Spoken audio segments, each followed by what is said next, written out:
I think what Byron is getting at, he's talking about there's some people who deny that a particular pope is really the pope. Yeah. You mentioned Sedevacantism. Yes, I've heard that word. Yeah. I don't even know what it is. Okay. I've totally heard it. What that is where there are some groups in the Catholic Church, particularly since the Second Vatican Council and the big changes that have happened in society and in the Church, that they say, well, that particular men who have been popes, they've not really been popes, they've been anti-popes. Because in our history, we have had men who've been seen to be popes by some Catholics, but not by other Catholics.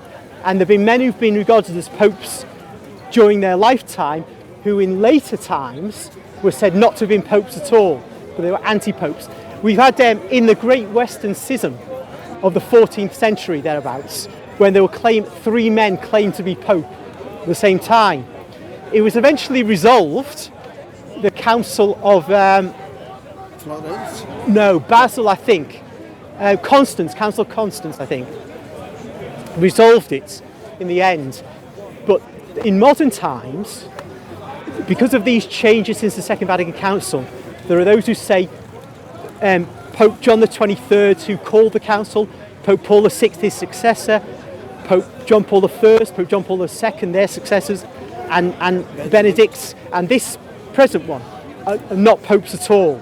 They're basically false claimants to the papal throne. So that's Sedevacantism. Sede, seat, vacante, vacant. Yeah? The see of Rome is vacant.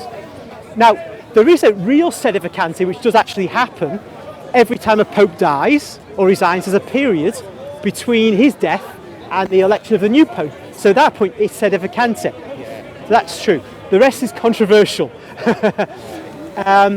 But I think that our big problem is that we've had so many difficulties since the Second Vatican Council that these kinds of ideas are blooming because we're in such a mess. There's no doubt about it. But there we are, that's the way it is. So, if it is true, then what I thought, aren't we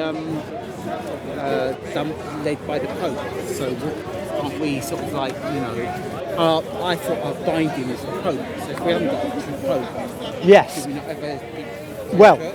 There are periods, no doubt in the early centuries because of the martyrdoms that were regular, and also periods in the last 2,000 years where you've had times when there's been no Pope for a period of time.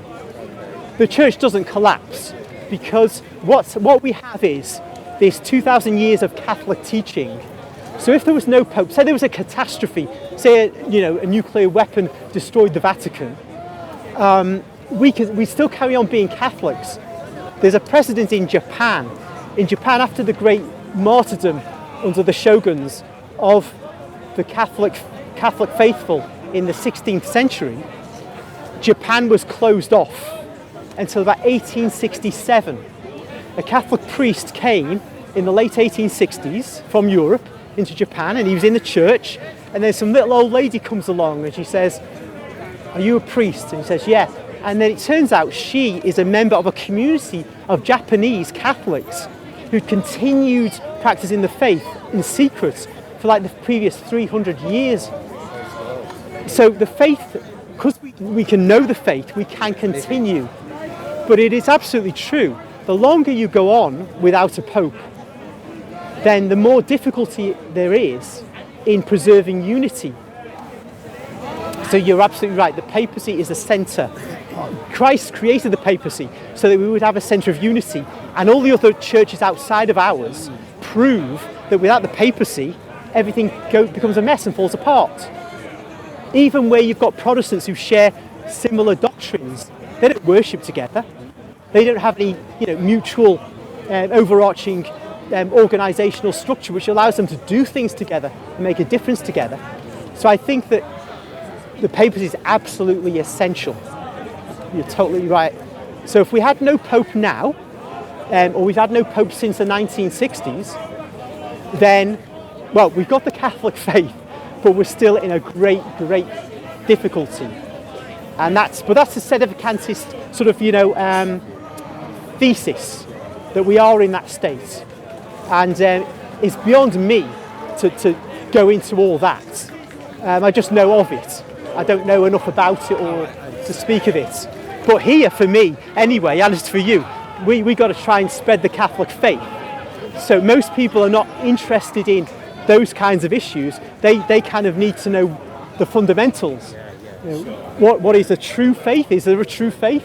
Is it Protestantism? Is it Catholicism? Is it Islam? So we don't have to worry so much in this forum about these Christian stuff. Generally Christian. Yeah, that's right. You know, that's absolutely right.